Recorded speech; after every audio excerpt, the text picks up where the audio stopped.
guys, it's Girl Facts here. Hope you guys are well. Today we have a special guest. She is a cabin crew manager, and you might have recognized her on Love is Blind UK season 2. I'm joined by Ashleigh. Hello everyone. Hi Fats. Thank you so much for inviting me on. Thank you for coming. First off, I wanted to ask, how's the new week been for you so far? And how's life been treating you since the reunion has aired?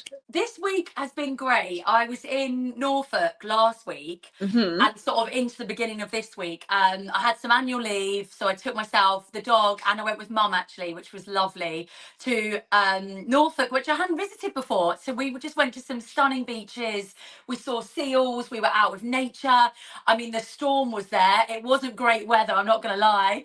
It was wet and windy every day, but that didn't matter. It was just about being kind of feet on the ground, taking a minute to pause and like reflect, because I think since the reunion, which really was only end of August time, so we're only talking what, 2 months, if that. No, less than 6 weeks really. Yeah. And it feels like a lot longer than that. I don't know why. Yeah, I've just wanted to just process it all. It's really been a journey. It's been a roller coaster. I feel like I've been stop start, highs, massive lows from the reunion. I think it's something so unique that people can relate to a degree, but also probably think, how is she coping? Because, you know, this whole journey was filmed over a year ago.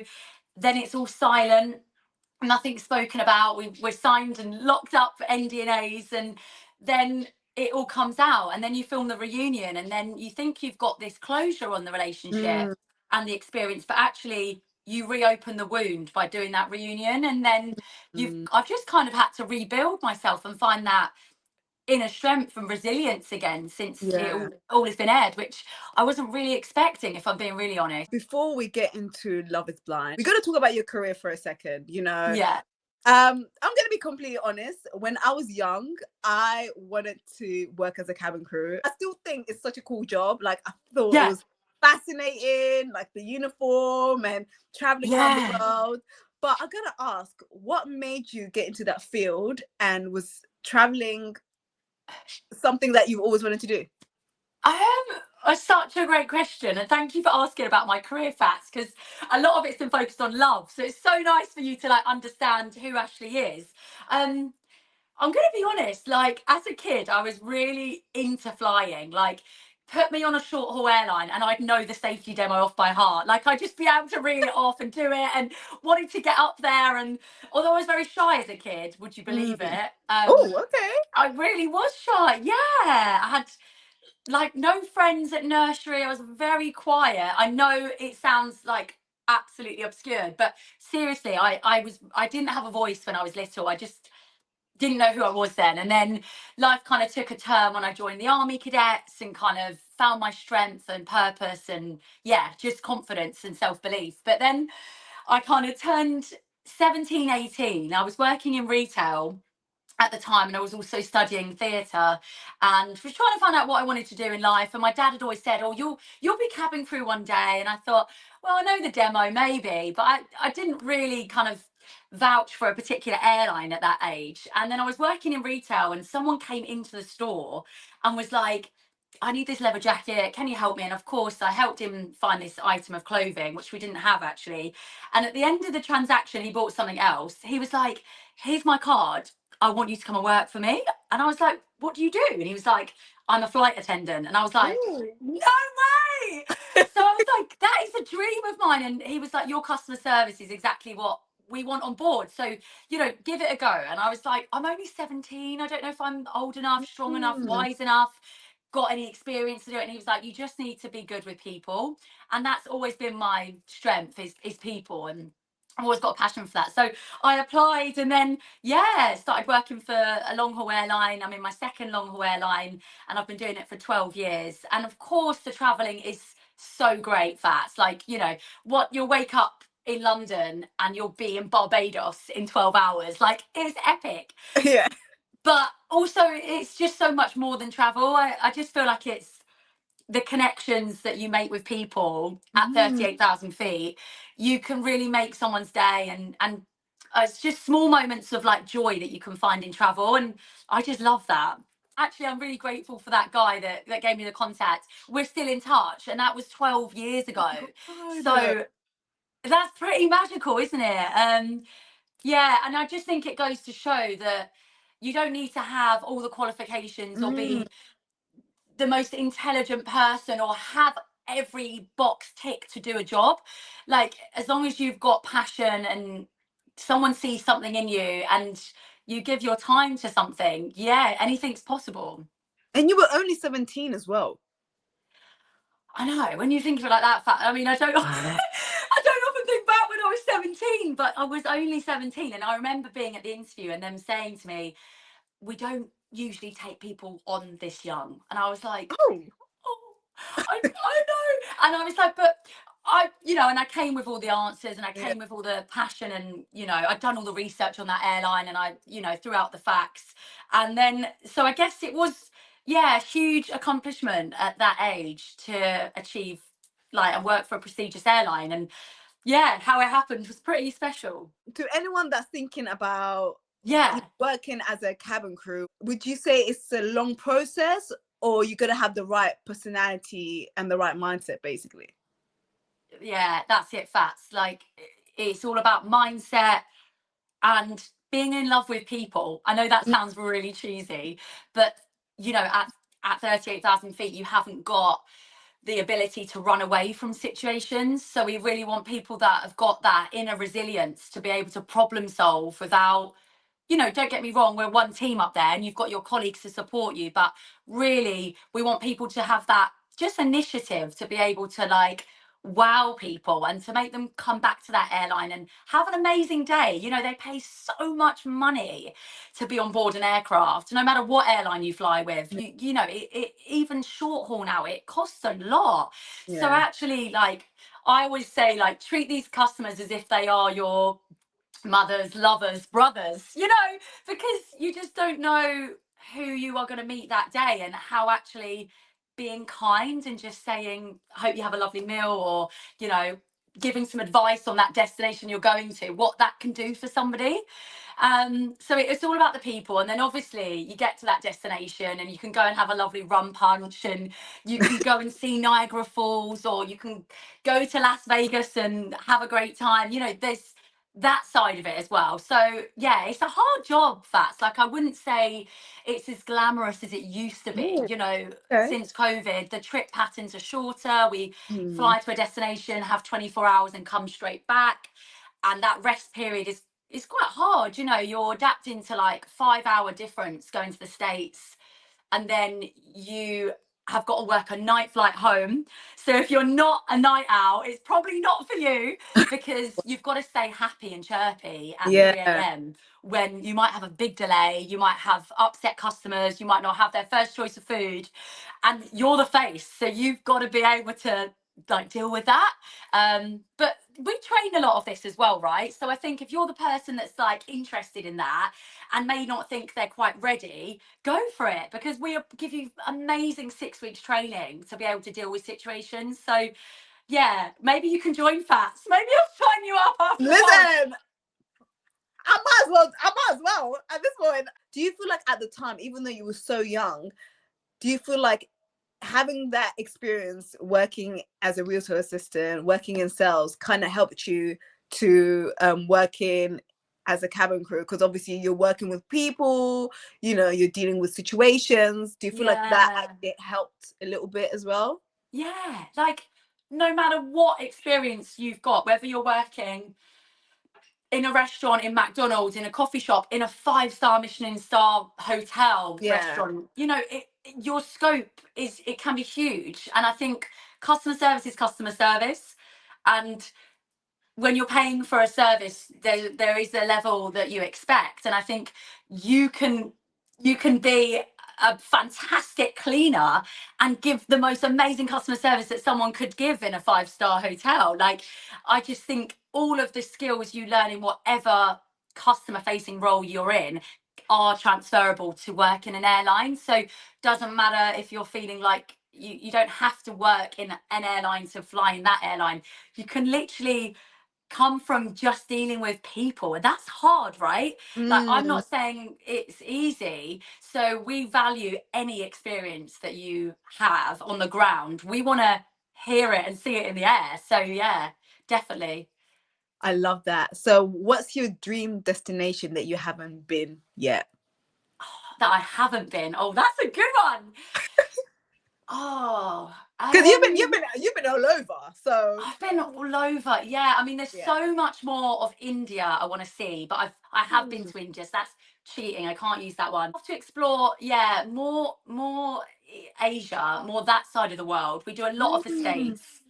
Okay. So, you know, take me to Thailand, the Philippines, all of that. So South Korea, you know, Yes. let me see a little bit of that side of the world. I think the food, the culture, the Yes. people, and I find it's really humbling going east as well. Mm. Kind of, I find it resets me, it grounds me, and I get to meet amazing people that I probably wouldn't be fortunate enough to meet this side. So yeah, that's where I see myself next. We should go together. That would be a laugh. We would have a good time. I can't wait. Yeah. You're here traveling around the world, exploring different countries, discovering new opportunities, and Yeah. then Love is Blind happens. How did that come about? Where was you Oh at? What was you doing? Give us the tea. my God. Give you the tea. So Love is Blind came about because I had a friend actually that got poached for the show. So she got a DM from the producers, like, do you want to apply? And she was like, actually, I'm with someone, so it doesn't really suit me at the moment. But I have a bit of a crazy friend that might do something like this. Let me just see if she's available or wants to Yeah. do it, whatever she said. And she like forwarded the message, and I was like, what? Oh my God. Like, I guess it is something that she saw me doing because I'm just quite a fizzy character. Like, you know, I got a lot to say, and I'm just fizzy. That's how I describe myself, I guess. Like fizzy champagne or prosecco, whatever. And she was like, go for it. And I was like, do you know what? I'll do a bit of research on what the show is, because I actually hadn't watched at all season one. I Oh. didn't know about it. I didn't know the Americans. It all started there. Like, no. Mm. So then did a bit of research and was like, okay, like, does this concept feel right for me? And I've been single, what, 4 and a bit years, Mm. no luck in love, like literally poor. Rubbish. And I was like, I think if I was to be honest about my dating experience, like, it's always been, unfortunately, I feel like people have kind of been drawn to me, and I've picked the wrong guys probably as well. But I Mm. feel like people have been drawn to me mainly due to like the career or the outer shell of Ashleigh, my Mm. body language, my style, whatever you see on the outer edge, Yeah. rather than actually like who Ashleigh is and my Mm. soul. And whenever I did kind of open up to guys about who I am and my vulnerabilities, you know, when you get closer to someone, you Yeah. hope that you can do that. The guys I was with just like poo-pooed it, like shut me down and used all those like vulnerabilities that I shared with them like against me. And I thought, oh, these are not the people I want to end up with. So I think the process around Love is Blind, where you remove all of that outer shell and all you Mm. do is hear someone, it Yeah. forces you to be totally vulnerable.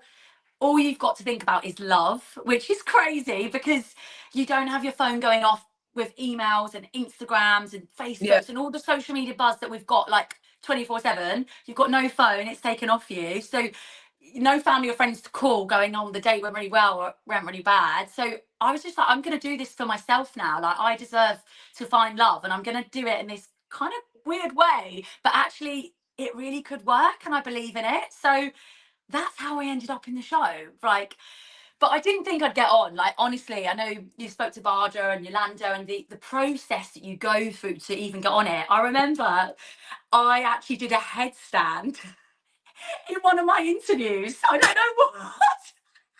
They were like, show us your party trick. And I've got no party trick, fab. And I was like, well, I don't know, the safety demo. And I was like, no. I was like, I'll do a headstand. They were like, yeah, right. And I was like, no, I can. So I just did a headstand, probably flashed the world while I was doing it. Who knows?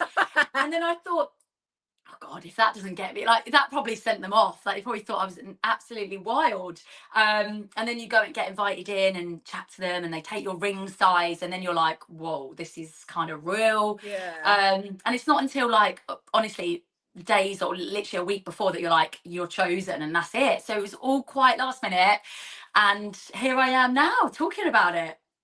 So was it like a long process then from the you applying for the show up until you go into the pods then? Yeah, really, really long. I mean, for some, I don't know when they started applying for it, as in like I don't know when the other girls applied, but mine must have been like around the May time I got approached, and then you go in like the summer. So Mm. yeah, a good few months, your calls, interviews, getting invited into places, and then also a bit of like silence as well. Like you're like, oh, I didn't hear a week or so. Like maybe they've just, you know, they've got a better cast member. So it was really nerve wracking. And I Mm. kind of had a suitcase packed, but then thought it probably won't happen. I won't be lucky enough. And then, yeah, then I got the phone call and I was like, no, you've got the wrong person. And then they were like, no, we see something in you. Like, we're going to have you on. I was like, whoa. So yeah, it was, yeah, a long process, an intense and on edge process. So once your friend obviously told them about you, did you have to apply, or they were like, "There's no need for you to apply. We just want to see your personality. We just want to see what you," because of the Yeah, things like that. no, they did. In fact, I think they sent me I think the first stage was like do a video, and Okay. actually I think I bypassed that somehow. I think they were recruiting quite late now in the Mm. stages, so they were like, we'll just have a phone call with you, we'll get to like stage 2. And I was like, oh, okay. And that was a quick like chat about my life and my personality and like my Yeah. dating scene and kind of who I was. And then I was invited to the next stage, where it was like an hour Teams call, where they wanted to see you, hear you, dig deeper into that. And then it just trickled on to like a lot of psychological assessments, Oh wow. a lot of online assessments around like, you know, personality traits, because obviously they're trying Mm. to pair you as well with the likelihood that you're going to marry someone. You know, that's the Yeah. aim. They really want true love to come from this, so they do want to get the right girls, guys, people together. So I think they just try and do matches behind the scenes to hopefully cause the experiment to work in a natural way. You know, they don't want people just to go 15 girls and 15 boys don't like anyone. You know, you've got to have some Yeah. connection and some Yeah. similarities, otherwise there's no point. I knew it was intense, but I didn't think it was that intense. Oh, God. Yeah, yeah. And you know, like all those tests where you have to do them off like the cuff, like you're not Yeah. meant to think too much into it, and then you're just meant to answer it within 30, like loads of them like coming through. And then Oh yeah, wow. final stages of like meeting them in London. And yeah, and they're quite emotional chats as well, Fats. You know, you kind of do open up to kind of why you Mm. are unsuccessful in love, and Yeah. it's quite raw. Opens So wounds as well. yeah, and that's why I think the show is so beautiful. And I think I still would say to people, apply for that show, as opposed to, you know, other reality shows. I feel like this is really genuine, and the producers and everyone Mm. has your best interests at heart. Okay. Unfortunate, and then that's me saying it coming out not successful in it either. You Yeah. know, I feel like, to be honest, actually, Fats, I was just reflecting before the call together, like about our chat, and I was thinking the biggest love story that I feel has come out of this is the one with myself. Yeah. 100%. Like, yeah, absolutely, from all of this now. And that's not what I went in for, but Mm. actually that's greater than anything. So Yeah. yeah, I'm still really positive about it. You and Billy had such a strong start. Like you guys really connected in the Mm, pods, but things started to shift a little bit once you guys got into the real world, especially the conversation around your career that Billy brought up. mm. Did you understand where Billy was coming from in terms of like, you know, the long distance, you know, working in rotations, or did you feel like he just was not supportive of what you Yeah. do? Yeah, no, like this has been my career for the last 12 years. Yeah. It's all I've known. And obviously I've had other relationships. So I'm very much aware that it can be an ick for some people, or it Mm, can feel like ununderstandable, because I'm away a lot. I can be tired a lot. You know, you can miss out on big birthdays, Christmases, and things like that. mm, So I did understand exactly where he was coming from, but mm, as you said at the start, like, our love was so strong from the moment we met. The mm, foundations were there, that actually I was willing to be like, well, we can conquer this, because mm, if you've got enough love for someone mm. and you both want to fight for it, it doesn't matter about the job. Like, that will be a hurdle, but actually how exciting it is that you can overcome that hurdle, Yeah, because relationships are about that. Like, it's yeah. about compromise, isn't it? And I was just very realistic, that, and kind of strong-willed, that wasn't going to break us. Yeah. And you know what's so interesting? Because even looking back at the pods, you was willing to make it work. Like, regardless of like the long distance and the rotations, you was willing to put in the work, because I honestly believe that long distance relationships can work if two people are willing to make it work, regardless of how hard it is. Like, a Yeah. lot of people are a bit like, oh, long distance Yeah. relationships don't work, but I feel like it can work Yeah. if two people are willing to put in the effort. So I honestly feel like, I don't know, like, I just felt like you was willing to put in the work regardless. I was willing to put in the work, exactly. And I know when you see that pod scene, some people did assume like that I'd said, "Oh, I'm going to just quit my job. I'm going to Mm, leave," and just to squash that. And I've squashed it on a couple of interviews, but like, that wasn't the context. If you continued listening to the chat, it was around the future. And when I mean mm, future, I was talking about having children with this man. You know, because remember, the pods is like the foundation to this marriage. Like, if you don't talk about things like what you see in a marriage, if you want children, if you want, well, from my point of view anyway, mm. how do I know this guy? Like, how do I really know that he's gonna align with my values and morals? So of course we spoke about like future plans, and I just sort of said, I don't see it as an issue, because in the future, if we had children or settled down and wherever we be, I could drop my hours. I wasn't going to quit my job, Yeah, but I would that's what be that's how I adaptable. took it. You said that you was Oh, going to drop your good, Fats. But some people did it. Some people thought she's just going to be a people pleaser and just like leave everything for him. Oh no, no, no! Oh, good, good. I actually honestly thought that, because I even said in my reviews that you said that you was gonna compromise and, like, like, basically like reduce your hours. So Yeah. that's how I took it. Oh, good. Because you said Yeah. you're gonna I work on the just, grounds, right? yeah, Yeah, exactly. Work on the ground in the same company. yeah, Because I just think it would be ideal, right, to come into this love bubble in this pod and be like, tick, tick, tick. Yes, baby.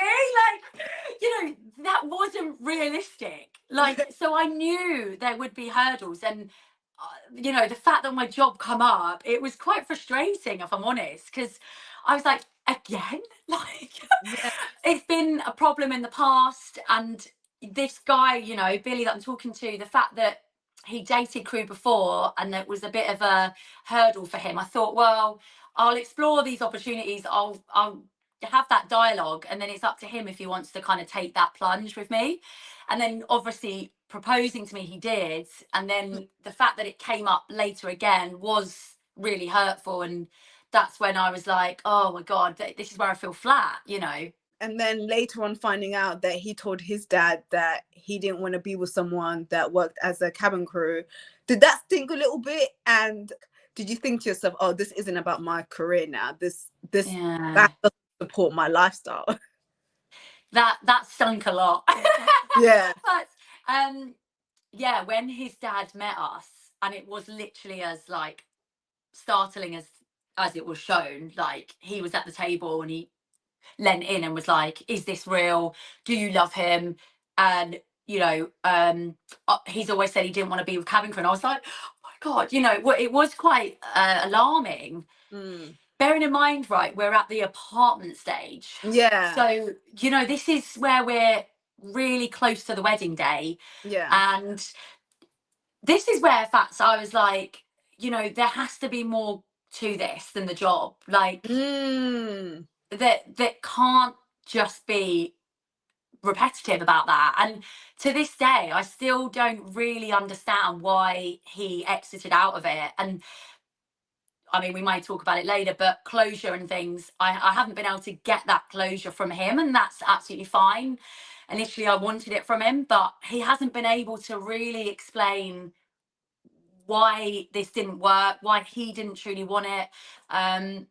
Because I do think there was more to it than the job. Like, Yeah. it was boring talking about the job facts again and again and again. And I know even like the viewers were like, really?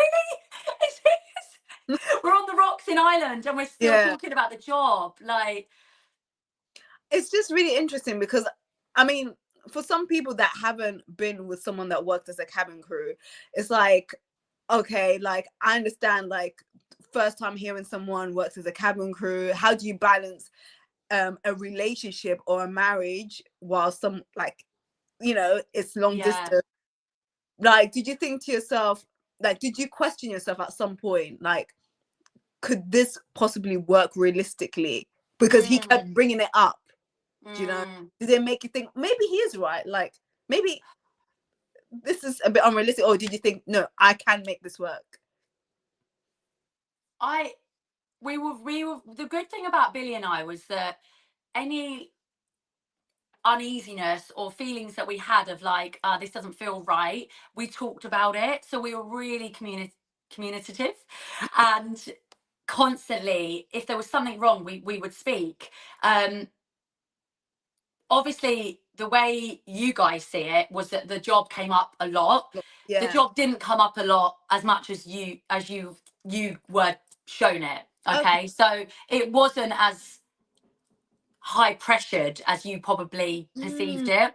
okay. There were conversations, yeah, around like I'd show in my rosters and I'd be like, look, realistically, Billy, like this month I've got X amount of days off and like we can see each other here. And then we, you know, we were looking forward to like overcoming this. And he was well on board with that, you know, like it was, he didn't he didn't express like severe concerns, because like you're saying, I would have probably gone, do you know what, this feels really wrong. Like the Mm, fact that you're not even supporting trying doesn't feel right.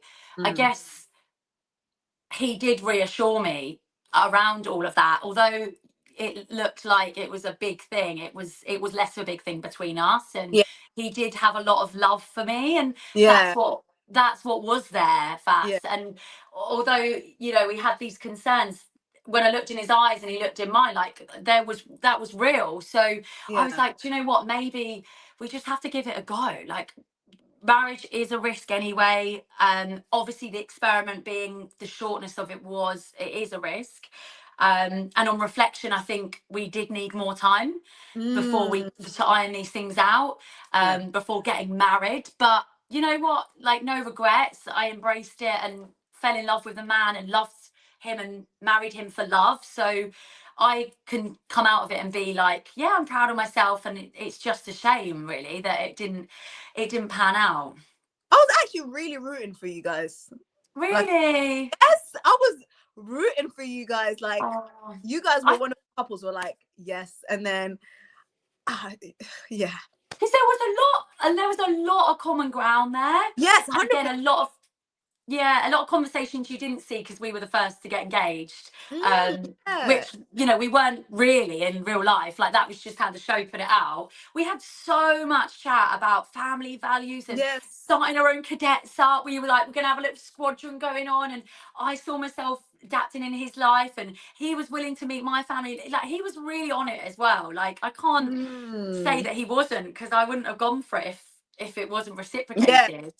Um, I just think I just honestly think that he wasn't ready to get married again. 100%. You can tell. Yeah, Yeah, and I think I wish that he was just more honest with himself on the day, and that, yeah, God, yeah, it would have been hard to say no, and you know, I don't know how I would have felt, but yeah, I wish on reflection like that he just stood his ground, and as I said, like, had more of a backbone and was just like, I just don't feel that everything is right now. yeah. Let's continue this without the label of marriage. Mm, Um, because I think it was unfair, you know, how my feelings were risked in that as well, you know.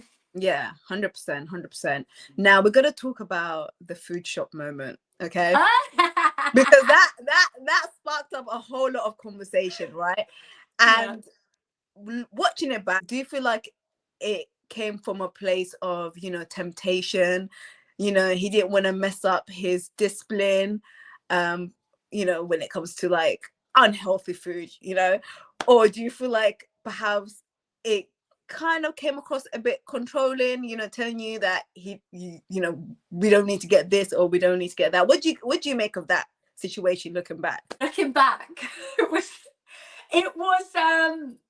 an interesting food shop. That's all I can Yeah, it say was. to start. It was, you know, we were literally like, oh, let's go to the farm shop.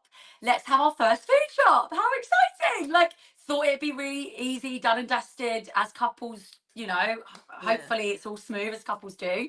yeah. And then we just were walking round, and I just felt this uneasiness because I've just started to understand his food language and how his diet is quite restricted and Mm, disciplined, and mine is really not. yeah, Like, we are so far apart, but then, like, there are probably a lot of people out there that also manage that and also can relate to that kind of yeah, complete contrast. Um, in the moment, I didn't feel like he was coming on controlling. I just felt that it was restricted and he wasn't that adaptable and mm, wasn't very soft when it came mm, to food. He was quite harsh, and like that was like, oh, I've never even like looked at food like that and counted calories. And you know, that might be me being really naive, but as I said in kind of the program, when I was a lot younger, I was late to develop as a girl, and my mum took me to the doctors, and she was like, look, we're a bit concerned, like, what's going on? And they were like, well, she needs to eat more, she needs a lot more protein, she just needs to be built up, like, da, da, da. And so food never was restricted, but it really became really welcoming at that stage of my life because I just needed to put weight on. Like, and I yeah, was really struggling because I was getting bullied at school and felt really like unhealthy and didn't like myself because I was really skinny. yeah, So built up this good relationship with food, use it as a force for good for my mental strength as well as my physical. And then yeah, suddenly these conversations are happening with a PT instructor in the army, which I do fully appreciate. Like, he has to have a strict diet because it's his career. Like, if yeah, he yeah, doesn't, people aren't gonna follow him and like respect yeah, him. But what I just wanted is a little bit more like, oh, okay, I hear you. Let's work forward with it, rather than say we have to lock the cake cupboard up because I will get into it. You know?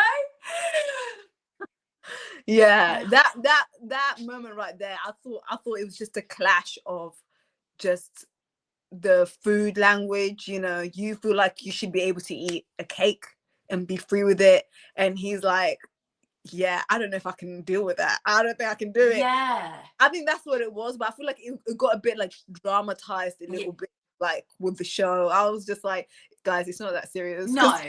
Because Like, we but did move past it, facts, but yeah, I think that you've hit the nail on the head. I would agree that it was the first time I was like, oh, can Billy adapt?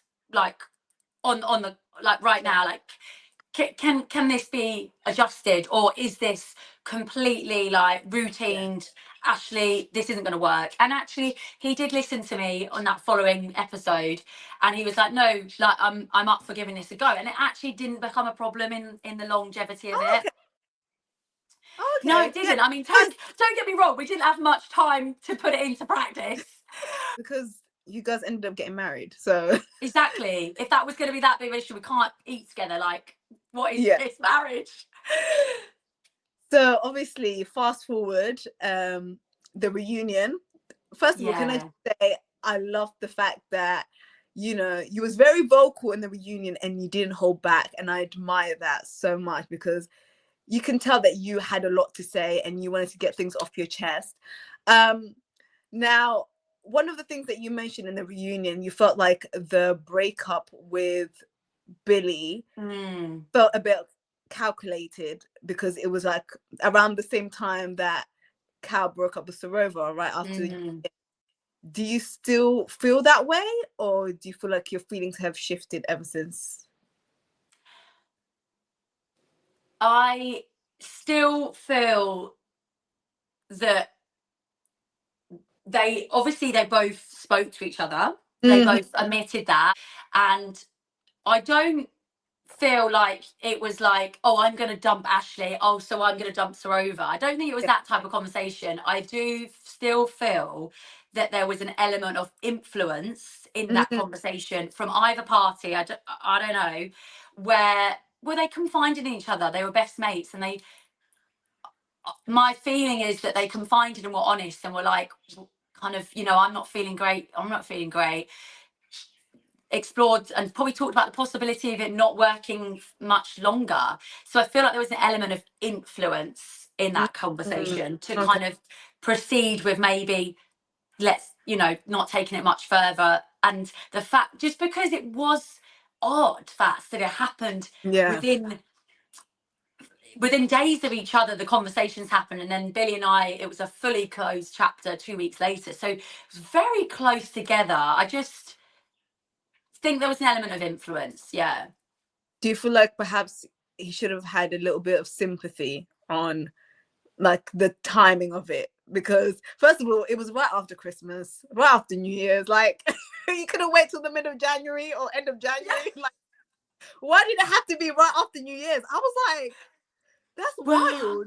Starting the new year with a breakup. Like well, literally when we woke up, it was the conversation that I woke up to on New Year's Day. Oh wow. To be honest, it was more, it was New Year's night. Like it was horrendous facts. Like that conversation was gut wrenching, and I was so alarmed exactly by the timing and the words that were used. I was just like, I don't recognize what this is. Is this even a marriage? Because you're talking to me like you didn't even love me. I don't know why we're here. So I think Christmas and New Year as a time in general for relationships is quite hard because, and particularly for our relationship, in my opinion, because we'd only just met these family members. We'd met them a couple of times within the filming. Then we met them at Christmas. We spent time in Ireland. He spent time with my immediate family. And I did sort of question, like, oh God, like, were we too much? Like, I remember my mum saying, like, my God, like, did we do something at Christmas dinner to put him off? Because well, Christmas is we haven't got a big family, but I guess being around a new environment is a lot for people, but not a lot to end a marriage, that like not a lot. And if you had those doubts, like why not just have this conversation and work on it? Like show me that you wanted to work. He did not want to put in any effort. Like that was his decision. It was over and out. And I was willing to try. People might think that's crazy, but I wasn't willing to give up on a marriage after a marriage. This was for me after 3 months. I wanted to see if we could get through this, and then maybe, I don't know, period of time after that we'd given it a go, a proper go, you could say, okay, it didn't work, but we weren't living together. Facts, you've got to look at that as well. There was that long distance part for us, which we both knew would be tricky. And like we said at the start of the call, like it was going to be hard, but within 6 months we had the plan to move into barracks down here and then proceed with life together. And I think living together might have made a big difference on the marriage. Yeah. But I didn't get that far. It didn't get that far to give it a go. But then there was already like a plan in place. Like it wasn't going to be long distance forever. Do you know what I mean? Like I just feel like sometimes when people have the long distance relationships or the long distance marriages, it's not something that's going to be forever. Like as long as you have a plan in place and you're willing to work it through the timing for now, it could possibly work. So yeah, I agree with you. I feel like there was something deeper. 100%. Like it can't be your job. like 100%. gain closure by not trying to be the problem solver, as like you naturally in a relationship, being a massive empath that I am, I quite like to like help and fix people. And I'm not saying he needs fixing, I'm just saying that the deeper rooted issues, like I can't be that crutch and problem solve those. So I have had to like step away now, and you know, that's why I didn't meet up with him when he wanted to just before the reunion, because it was not good for my headspace. Like, I'm on my own journey now, we're not together, clearly you don't want to be with me. So, and now the last few months has been like, I need to just solely focus on me. And I think the reunion, he was so taken back by the fact that I was just strong and stood my ground, and told him that I'm not just gonna like let this walk away. I'm not just gonna be friends with you after this. Unfortunately, I'm way too hurt for that, and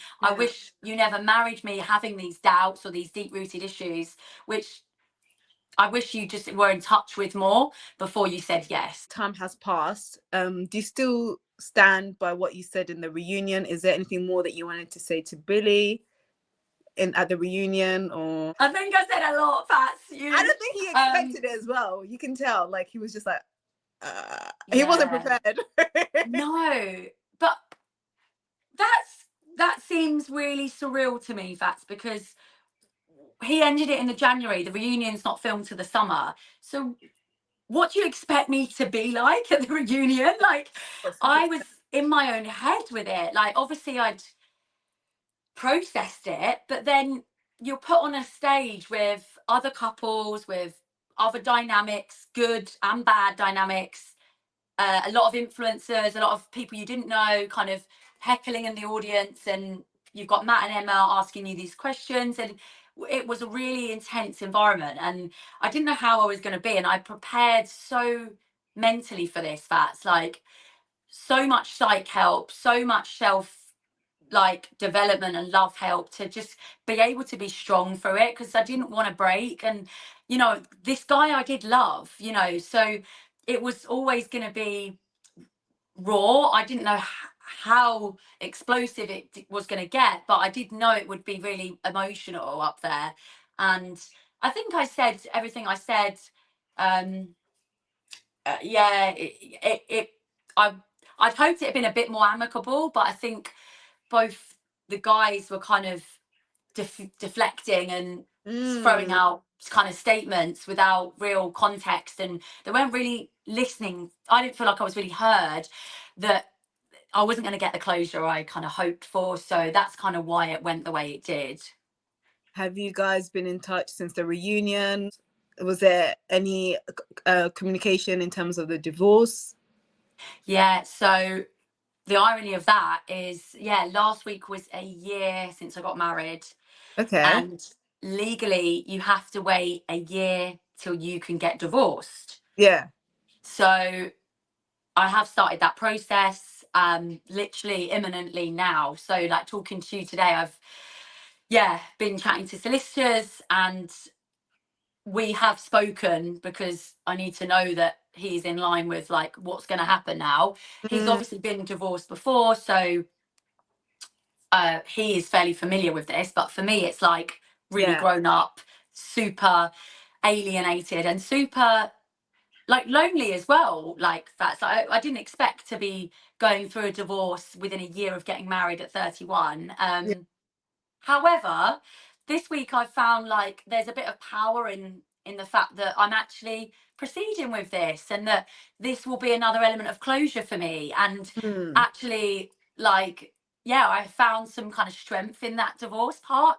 There's no real emotion to him anymore. It's just more of a, this is what we've got to get through, and it's the legalities we've got to do. So we have to speak to a degree, but that's it. He's blocked me on like elements of social media. That all happened after the reunion, so I haven't had any kind of contact with him, like, because we can't see each other. He just he blocked me on everything since the reunion.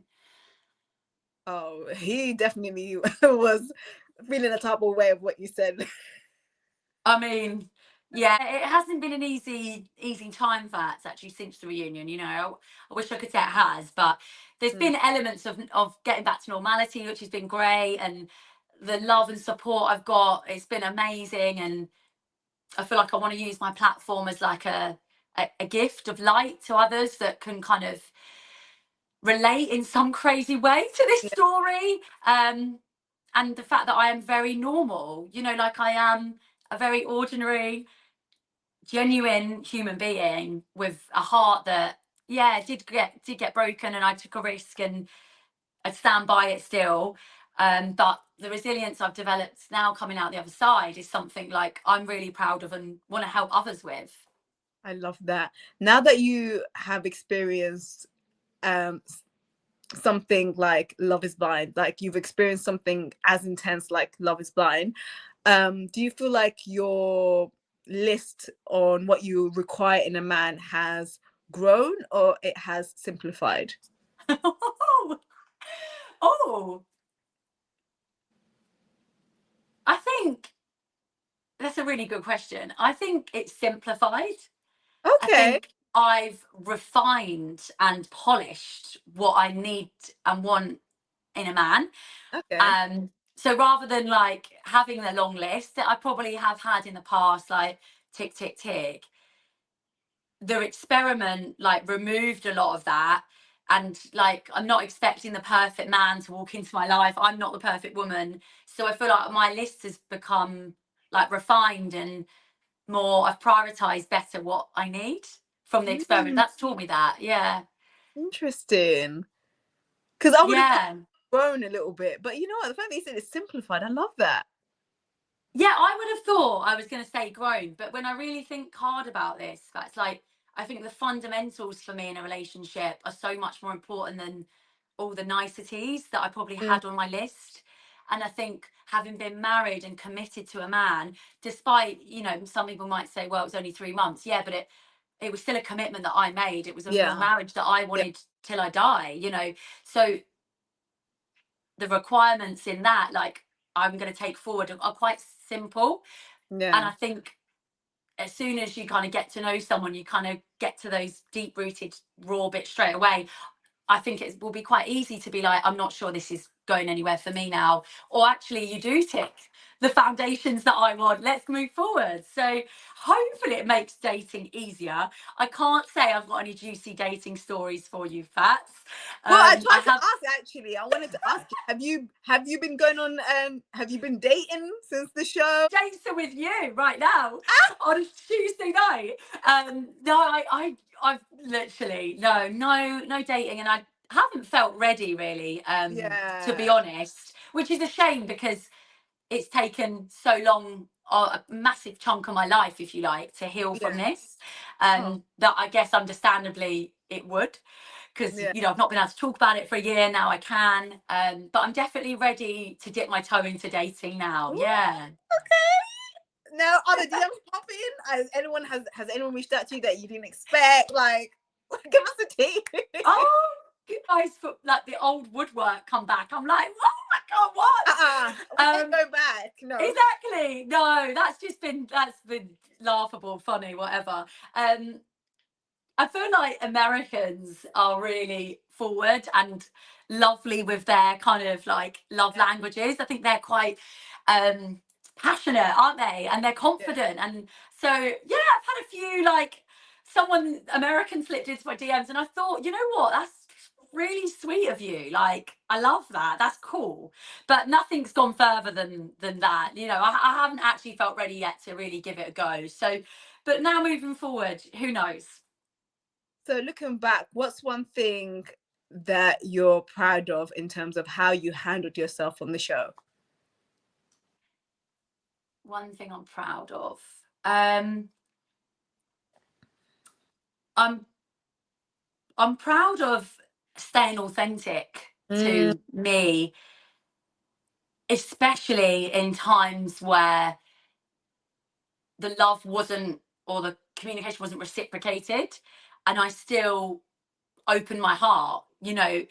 For example, on the rocks in Ireland, when he was like, "I'm not feeling like I'm 100%," and I'm like, what, you know, I could have easily, yes, I gave him a hug because that's the person I am and I love him and loved him there, but I still stayed true to what I wanted and felt right up Mm, until the wedding day. You know, you saw that right up until the reunion. And I feel like my voice and my authenticity perhaps became stronger and I believed in it more even at the reunion because I'd seen my journey by that point. I'd seen Ashleigh on TV and was like, wow, look at like how you've grown from this mm. and the strength you've developed in yourself to stand your ground and not be a people pleaser, which I have been in the past for relationships. And I'm proud of that journey of kind of being self-assured and confident in myself. Yeah.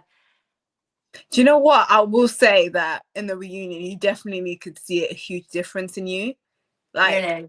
oh, 100%. We saw a huge I difference because don't think I recognise myself, that's really, yeah. no, literally, like you, Sarova, y'all were not playing. You guys were like, we're gonna say it how it is. I'm not holding back. I was like, Yeah. yes. I mean, yeah, I'm really proud of her. We got through this together. We're still really close friends, and spoke to her today actually about how she's doing. And yeah, it is lonely. You know, I was going through a divorce now, and kind of being in this limelight without a partner because that's not what we signed up for on the show. No, yeah. So it's been really reflective for us both, and I'm just so proud that we had the dressing room before the reunion, and we were kind of soulmates from the point where we kind of went on the retreat. Actually, we got closer and we've continued to be real good friends through all of this. So yeah, I don't think we could have done it without each other, you know. I love that. So, what's next for Ashleigh? What are you working on? Let us know. Oh, it's exciting. Do you know what, I'm not gonna like make it crazy big things here. Like, it's been about kind of adjusting back to normal life and getting used to that normal life, as in Yeah. like I'm on board now and I'm doing my PAs and people will be like, Ashleigh's the manager, is that Ashleigh from Love Is Blind? And I'll be like, oh no, and you really forget that you were even on a telly, or I'm walking past the customer serving them afternoon tea and they're watching Love Is Blind and there's me on there coming up. And it's just it's been really like, wow, that's been quite an experience for me. I wasn't Yeah. prepared for. So it's just settling into that, learning about this new chapter and looking after me, most importantly, like my soul, and feeding that with good energy and being around like good people and saying yes to opportunities that are meant for me. I think I've developed the power to say no a lot as well through this. And I think that's really important to sort of prioritize. Like, don't just say yes for the sake of saying yes. Like, it's powerful to say no because it's not going to feed you. So I'm just looking forward to embarking on this new chapter now, where wherever that takes me, but still loving fundamentally what I do at work and the people I'm around, my family, and yeah, saying no more, but also saying yes to the right things for me. I love that. I want to say thank you so much, Ashleigh, for coming to my platform. I really enjoyed this conversation. I Oh, really appreciate the fact that you took time out of your schedule to have a conversation with me about your journey. And honestly, it's so inspiring to hear from your journey on Love Is Blind, your journey to your career as a cabin crew, and just it's inspiring. Um, oh. but any last words? Where can they find you? Oh, thank you for that so much. I'm getting emotional. Um, where can you find me? You can find me on Instagram at Ashleigh Berry with 2 Y's.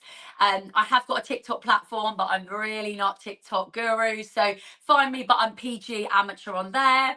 And yeah, I look forward to, you know, being a gift of light to those out there that are going through very everyday hurdles that I have been through in a light on TV with Mm, opinions around me. And if I can take anything from that, it's just, you know, I really want to give back to those that can relate to me or that feel that they want to kind of chat to me about divorce, eating, being a woman, going through the relationships, you know, anything very normal or big. I'm here, I'm all ears. And yeah, I look forward to connecting with you all. I love that. And one last question. We have Love is Blind France airing, Love is Blind Denmark airing, and I know. Love is Blind UK season 3. What advice do you have for the people that are applying? My gosh. Well, currently right now I imagine it's all going on anyway, so maybe we're talking about season 4 out there now. But for anyone that's applying for any kind of Love is Blind show, I guess, go in with the right intentions. You know, this is a real marriage, this is a commitment you're making for life. So be true to yourself, go in with the right intentions, and be open to falling in love, and I hope it happens for you. Yes, I love that. I love that. Thank you so much, Ashleigh. Have an amazing evening, have an amazing rest of the week, and continue just shedding a light for amazing journey as a cabin crew and your travels. And I wish you all the best in everything that you have in the future. And I know you're going through a lot right now, but honestly, just take your time, heal, and live life to the fullest. But let's get to the Philippines. I love that. Thank you so much. Thank you. Take care, Fats. You too. Bye-bye. Bye.